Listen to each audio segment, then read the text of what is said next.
Sejak zaman dahulu, manusia telah bergulat dengan sebuah kekuatan misterius yang bersemayam dalam diri. Kekuatan yang mendorong kita pada kenikmatan, pada keinginan, namun seringkali juga pada kehancuran. Kita menyebutnya nafsu.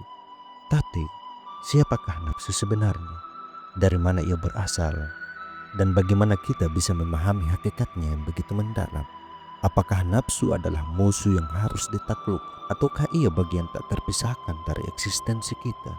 Kita akan mencoba mengurai benang-benang rumit ini, menjelajahi definisi, asal-usul, dan bagaimana kita dapat berdamai dengan kekuatan dahsyat bernama nafsu.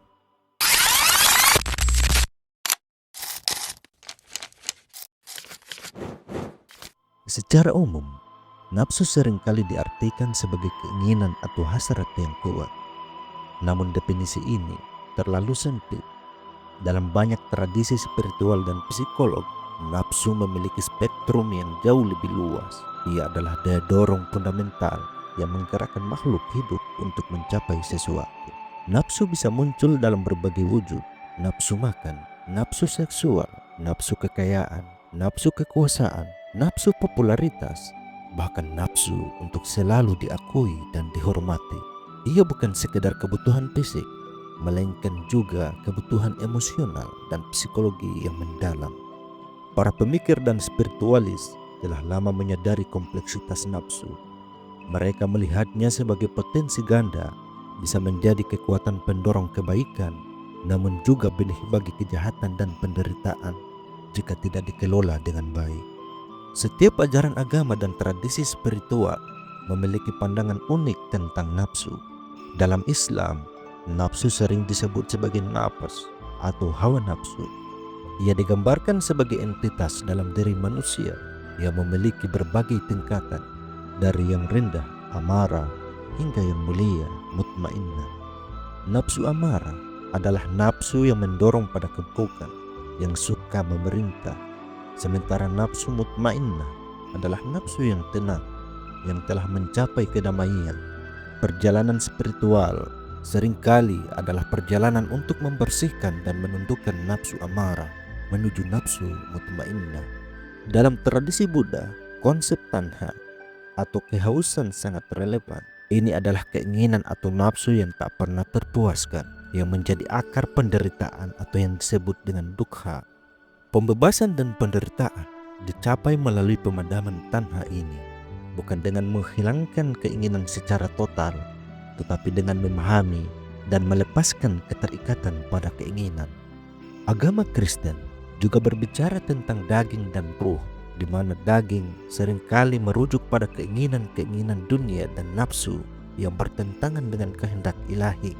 Pergumulan antara daging dan ruh adalah inti dari perjuangan moral dan spiritual. Intinya, hampir semua tradisi spiritual mengajarkan bahwa nafsu, jika tidak dikendalikan, dapat menjauhkan kita dari kebenaran dan kebahagiaan sejati. Namun, mereka juga mengakui bahwa nafsu adalah bagian inheren dari keberadaan manusia. Dari perspektif psikologi dan biologi, nafsu memiliki akar yang kuat dalam evolusi manusia. Otak kita, khususnya bagian primitif seperti sistem limbik, dirancang untuk memastikan kelangsungan hidup. Dorongan untuk makan, bereproduksi, dan menghindari bahaya adalah bentuk-bentuk nafsu dasar yang esensial. Neurotransmitter seperti dopamin memainkan peran besar dalam menciptakan sensasi kenikmatan yang terkait dengan pemenuhan nafsu.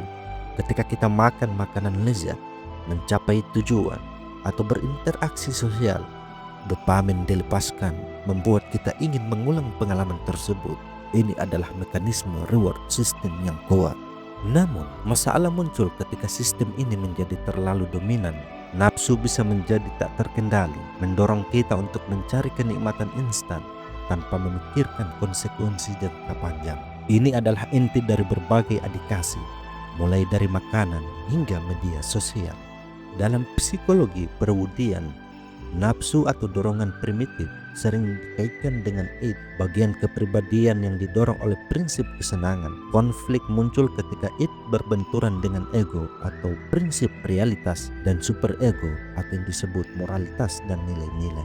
Dinamika inilah yang membentuk perilaku manusia. Jadi, secara biologis dan psikologis, nafsu adalah bagian integral dan struktur kita sebagai makhluk hidup. Ia adalah energi mentah yang perlu dibentuk dan diarahkan.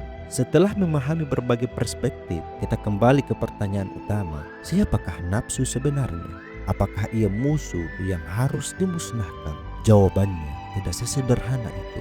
Jika kita melihat nafsu sebagai energi semata, ia bukanlah entitas yang baik atau buruk secara intrinsik. Analoginya seperti api. Api bisa menghangatkan, memasak makanan, dan menerangi. Tapi jika tidak terkendali, api bisa membakar dan menghancurkan. Nafsu adalah dorongan vital yang memungkinkan kita bertahan hidup, berkembang biak, berinovasi, dan bahkan menciptakan seni yang indah. Nafsu untuk belajar, nafsu untuk berbuat baik, nafsu untuk mencapai keunggulan. Ini semua adalah manifestasi positif dari energi nafsu yang sama. Jadi, nafsu bukanlah musuh, melainkan kekuatan yang perlu dipahami dan dikelola. Masalah timbul bukan karena adanya nafsu, melainkan karena cara kita merespon dan mengerahkan nafsu tersebut. Nafsu yang tidak terkendali dapat mengubah kita menjadi budak, kita menjadi terombang-ambing oleh keinginan sesaat, kehilangan arah, dan terjebak dalam lingkaran ketidakpastian.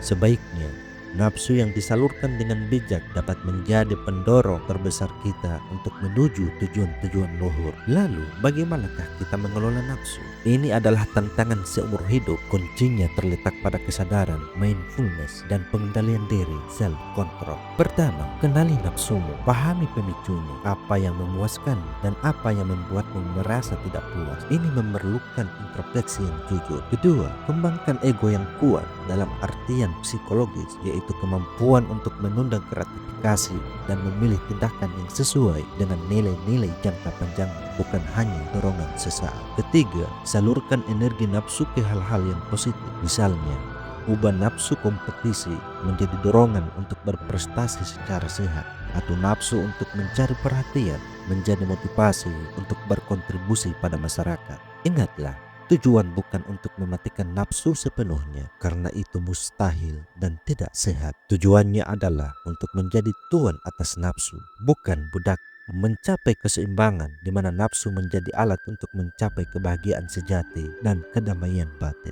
Pada akhirnya, hakikat nafsu adalah cerminan dari kompleksitas manusia itu sendiri. Ia adalah energi, dorongan, dan potensi yang ada dalam diri kita. Bukan untuk dihakimi, tetapi untuk dipahami. Bukan untuk dimusnahkan, tetapi untuk diarahkan. Mari kita terus belajar mengenal diri, menapaki jalan tengah, dan mengubah kekuatan nafsu menjadi sumber kebaikan, bukan kehancuran.